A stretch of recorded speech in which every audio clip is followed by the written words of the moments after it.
अस्सलाम वालेकुम dear students. आज हम करने वाले हैं एक्सरसाइज 1.5 जिसमें हम 4 न्यू कॉन्सेप्ट्स पढ़ेंगे। Determinant, singular and non singular matrix and adjoint of a matrix. लेकिन ये सारे कॉन्सेप्ट्स मैं आपको एक्सरसाइज करवाते हुए साथ साथ बताऊंगी। तो सबसे पहले हम देखते हैं एक्सरसाइज 1.5 क्वेश्चन नंबर 1 जो कि आपके पास है। Find the determinant of the following matrices. तो स्टूडेंट्स सबसे पहला क्वेश्चन आपके पास है एक्सरसाइज 1.5 में। Question number 1, find the determinant of the following matrices. Part 1 में ए आपके पास गिवन है -1, 1, 2 एंड 0। इसका आपने डिटर्मिनेंट फाइंड आउट करना है। तो स्टूडेंट सबसे पहले डिटर्मिनेंट ऑफ ए को DET ऑफ ए या मॉड ऑफ ए से डिनोट करते हैं। दो लाइंस बिल्कुल स्ट्रेट लगाते हैं जिनको हम मॉड ऑफ ए बोलते हैं। और इसी तरह मैट्रिक्स की भी जो आपके पास साइड पे ये ब्रैकेट्स हैं इनको रिमूव करके आपने बिल्कुल सीधी लाइन लगानी होती है। ओके, देन इसको सॉल्व करने का क्या पैटर्न है। डायगनल के एलिमेंट्स को आपने मल्टीप्लाई करना है। -1 को 0 से माइनस फार्मूले का आपने लगाना है एंड देन डायगनल के अलावा वाली वैल्यूज़ को मल्टीप्लाई कर देना है। तो -1 को 0 से मल्टीप्लाई करने से आंसर आ गया 0, -2 1s are 2। आपके पास 0 - 2 का आंसर क्या आता है, जस्ट -2। तो ये आपके पास डिटर्मिनेंट ऑफ ए था। बिल्कुल इसी तरह आप बी का डिटर्मिनेंट फाइंड आउट करेंगे और बी आपके पास क्या है 1 3 2 -2। तो स्टूडेंट्स डिटर्मिनेंट ऑफ बी के लिए आप लिखेंगे mod of b is equal to 1 2 3 -2। इसी तरह आप 1 को -2 से मल्टीप्लाई करेंगे, डायगनल के दोनों एलिमेंट्स को आपस में माइनस फार्मूले का और 3 को 2 से। तो सिंपली सॉल्व करके 1 2s are 2, माइनस का साइन साथ आ गया, 2 3s are 6, minus minus plus, 6 + 2 8 हो गया। दोनों साइन माइनस के थे तो माइनस आ गया। बिल्कुल इसी तरह सी और डी करेंगे आप जी। तो स्टूडेंट्स थर्ड और फोर्थ वाला पार्ट आपके पास बिल्कुल ऐसे हो जाएगा।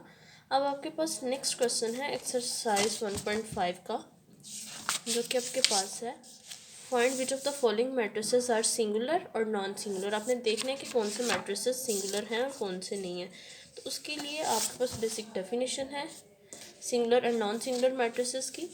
अ square matrix is called singular if the determinant of A is equal to 0। अगर तो डिटर्मिनेंट का आंसर 0 आ जाए तो ये आपके पास सिंगुलर मैट्रिक्स है। विद एग्जांपल यहाँ तक आपके पास इसकी डेफिनेशन है। Similarly square matrix is non singular if the determinant of A is not equal to 0। इसका आंसर आपके पास यहाँ तक गिवन है। तो हम देखते हैं ये क्वेश्चन। तो स्टूडेंट्स क्वेश्चन नंबर 2 में आपके पास पार्ट 1 था ए। इसका आपने इसी तरह डिटर्मिनेंट लिया जैसे पिछले पार्ट में लिया था। 3 4s are 12, -6 2s are 12, 12 - 12 0। अब ये आपको सिंगुलर मैट्रिक्स है because determinant of A is equal to 0। अब सिमिलरली हमने बी का डिटर्मिनेंट लिया लेकिन इसका आंसर आया 5 which is not equal to 0। So B is non singular matrix. Student C वाले पार्ट में भी आपने इसी तरह डिटर्मिनेंट लिया which is not equal to 0, so non singular matrix. But D वाले पार्ट में आपके पास डिटर्मिनेंट अगेन 0 आ गया है तो ये सिंगुलर मैट्रिक्स है।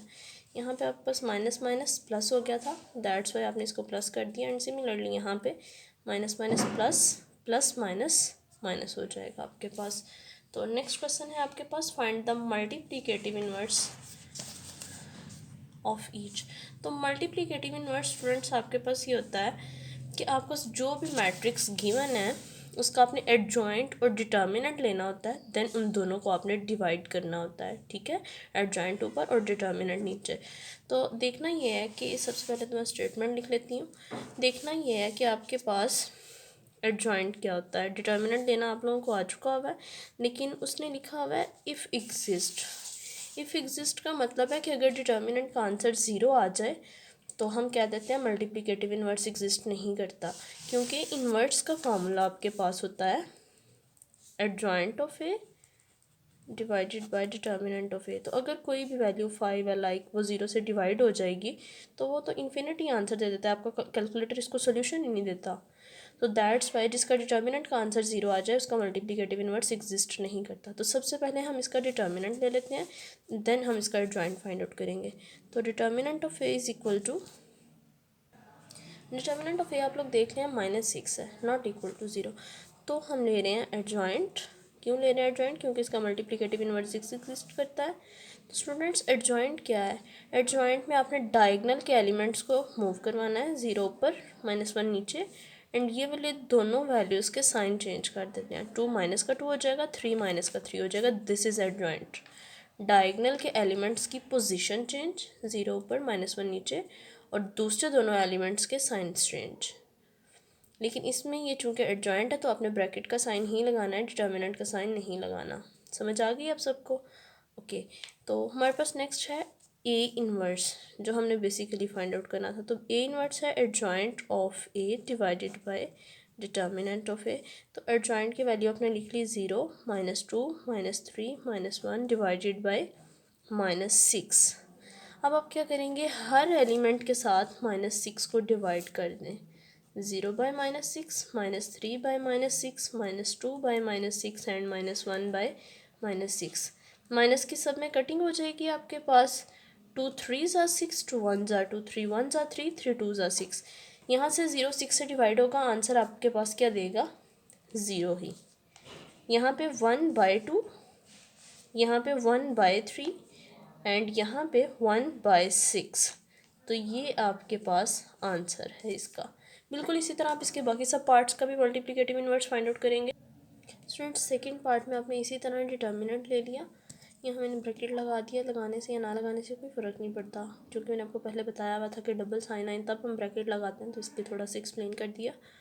-1 मल्टीप्लाई बाय -5 आ गया, माइनस माइनस प्लस 2 3 6। सोल्यूशन के बाद आंसर 1 है, नॉट इक्वल टू 0, इसलिए हमने एडजॉइंट ले लिया। 1 और -5 की पोजीशन चेंज, और -3 था +3 कर दिया, +2 था तो -2 कर दिया। अब हमने इनवर्स लेने के लिए डिटर्मिनेंट को डिवाइड किया। 1 हर एलिमेंट से डिवाइड होगा, कोई फ़र्क नहीं पड़ेगा, सेम आंसर आएगा। नेक्स्ट आपके पास है थर्ड पार्ट में सी का आपने डिटर्मिनेंट ले लिया। स्टूडेंट्स ये स्टेप हम इस तरह से ख़त्म कर सकते हैं, लाइक पीछे वाले स्टेप्स में हम मॉड ऑफ सी लेते हुए आगे वाला पूरा मैट्रिक्स दोबारा मॉड में लिखते थे। हम अगर लिखें या ना लिखें इससे फ़र्क नहीं पड़ता, लेकिन जब डिटर्मिनेंट हमने लेना है, जब ये वाला प्रोसीजर हमने करना है, तब पीछे ये वाला स्टेप लिखना कंपलसरी है। मॉड ऑफ सी लिखना कंपलसरी है कि पता चले यहाँ पे डिटर्मिनेंट वाला स्टेप हो रहा है। तो हमने इसको सॉल्व किया, 18 - 18 0 आ गया। This shows that multiplicative inverse does not exist. Students 3 question आपके पास हो चुके हैं, तीसरे का फोर्थ पार्ट आपको रहता है, वो हम अभी कर लेते हैं। तो स्टूडेंट्स फोर्थ स्टेप में आपको आपने डी का डिटर्मिनेंट ले लिया। 1/2 को 2 से मल्टीप्लाई करवाया, 3/4 को 1 से। 2 की 2 से कटिंग हो गई, 1 - 3/4 आपके पास आ गया। 3/4 1 से मल्टीप्लाई होकर एज इट इज़ आ जाता है। यहाँ पे 1 के नीचे कुछ भी नहीं था, मतलब 1 था। आपने 1 और 4 का एलसीएम लिया, 4 - 3/4 आ गया। सॉल्यूशन के बाद 1/4, जो कि 0 के इक्वल नहीं है। दिस शोज़ दैट कि हम इसका मल्टीप्लिकेटिव इनवर्स ले सकते हैं। एडजॉइंट ऑफ डी आपने ले लिया, 1/2 और 2 की पोजीशन चेंज करके, और 1 और 3/4 को चेंज करके। देन स्टूडेंट्स आपने डी इनवर्स फाइंड आउट करने के लिए adjoint of D divided by determinant of D किया। तो एडजॉइंट ऑफ डी ऊपर लिख दिया, डिटर्मिनेंट ऑफ डी 1/4 नीचे लिख दिया। लेकिन मैथ्स में ये है कि हमारे पास ए बाय बी बाय सी की फॉर्म में कोई वैल्यू ना, वो नीचे से उठ के ऊपर आ जाती है।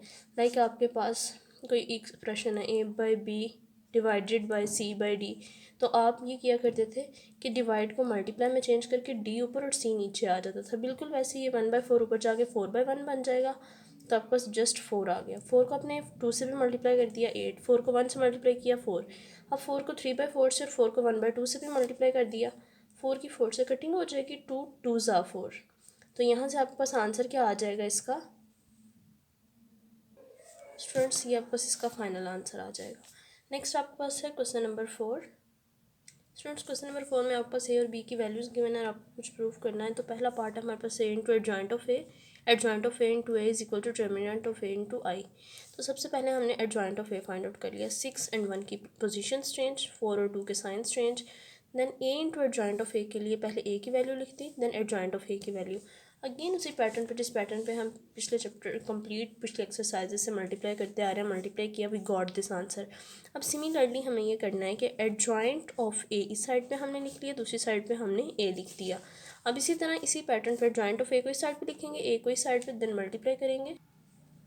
तो हमारे पास अगेन मल्टीप्लिकेशन पे सेम आंसर आएगा जो ऊपर वाले का था। अब इसमें थर्ड साइड हमारे पास थी determinant of A into I. तो इसके लिए determinant of A find out करेंगे। तो स्टूडेंट्स डिटर्मिनेंट ऑफ ए आप लोगों ने फाइंड आउट कर लिया। Determinant of A find out करने के बाद आपने आई लिखा, जो कि 2 ऑर्डर का था, 2/2 का। तो 2/2 ऑर्डर का आई आप इसी तरह से लिखते हैं, 1001। डिटर्मिनेंट ऑफ ए इंटू आई, आपने डिटर्मिनेंट ऑफ ए लिख दिया -2 एंड आई की जगह वही मैट्रिक्स लिख के जो आपने यहाँ से आइडेंटिटी मैट्रिक्स लिखा था, यूनिट मैट्रिक्स भी इसको बोलते हैं, तो -2 को हर वैल्यू से मल्टीप्लाई किया, -2 0 0 -2। अब आप पीछे देख सकते हैं आपका इसका और इसका तीनों के आंसर सेम आ गए। This is your solution. Student second part में आपको ये प्रूव करना है कि बी को अगर बी के मल्टीप्लिकेटिव इन्वर्स से मल्टीप्लाई करें तो आंसर आइडेंटिटी आता है। और स्टूडेंट्स ये एक आइडेंटिटी है, एक ट्रुथ भी है कि आप किसी भी मैट्रिक्स को उसके मल्टीप्लिकेटिव इन्वर्स से मल्टीप्लाई करेंगे, लेफ्ट साइड से या राइट साइड से आंसर आइडेंटिटी ही आएगा। तो सबसे पहले हमने बी का डिटर्मिनेंट ले लिया, देन एडजॉइंट लिया, उनको डिवाइड करवा दिया। बी इन्वर्स के लिए हम -4 को उसके हर एलिमेंट से डिवाइड करवा के भी मल्टीप्लाई करवा सकते हैं और वैसे भी करवा सकते हैं। स्टूडेंट्स अब हम इन दोनों को आपस में मल्टीप्लाई करेंगे, जो आंसर आएगा उसके साथ -4 को डिवाइड कर देंगे। स्टूडेंट्स बिल्कुल अपने उसी पैटर्न पे हमने मल्टीप्लिकेशन परफॉर्म कर ली, लेकिन -4 चूँकि हमारे पास डिवाइड हो रहा था तो उसको हमने इस साइड पे बिल्कुल इस तरह से लिख लिया 1/-4। नेक्स्ट सोल्यूशन के बाद 1/-4 मतलब हर एलिमेंट के साथ -4 को डिवाइड करेंगे। स्टूडेंट्स मल्टीप्लिकेशन के बाद सारा सोल्यूशन के बाद मेरे पास ये आंसर आया। इस आंसर को जब हमने हर एलिमेंट को -4 से डिवाइड किया, you got this, and this is B inverse which is equal to I. अब इसी पैटर्न पे हमें बी इनवर्स बी करना है, जिसके लिए हमें बी एडजॉइंट वाली वैल्यू को इस साइड पे लिख लेना है, मीन्स -2 1 एंड 3। इसको हमने इस साइड पे लिख लेना है और बी को हमने दूसरी साइड पे लिख देना है 3 2 -1 -2। एंड आपके पास ये जो -4 था इसको अगेन आपने एक साइड पे लिख देना है 1/-4 करके, यूँ 1/-4। आप इन दोनों को उसी पैटर्न पे मल्टीप्लाई कर। तो स्टूडेंट्स इस पैटर्न पे भी जब आपने इन दोनों को मल्टीप्लाई किया तो अगेन आपके पास आंसर जो है वो आई ही आया है। ये बी इनवर्स बी था जो कि आई की इक्वल आ गया। सो आप कह सकते हैं कि B inverse is equal to I is equal to B inverse B. इस तरह से आप अपना प्रूफ कंप्लीट करेंगे। स्टूडेंट्स इस क्वेश्चन को अच्छे से प्रैक्टिस कर लें क्योंकि ये क्वेश्चन लॉन्ग के लिए इम्पोर्टेंट है इस एक्सरसाइज में। और जिन स्टूडेंट्स ने अभी तक चैनल सब्सक्राइब नहीं किया, चैनल को सब्सक्राइब कर दें, वीडियो को लाइक कर दें। अल्लाह हाफिज़।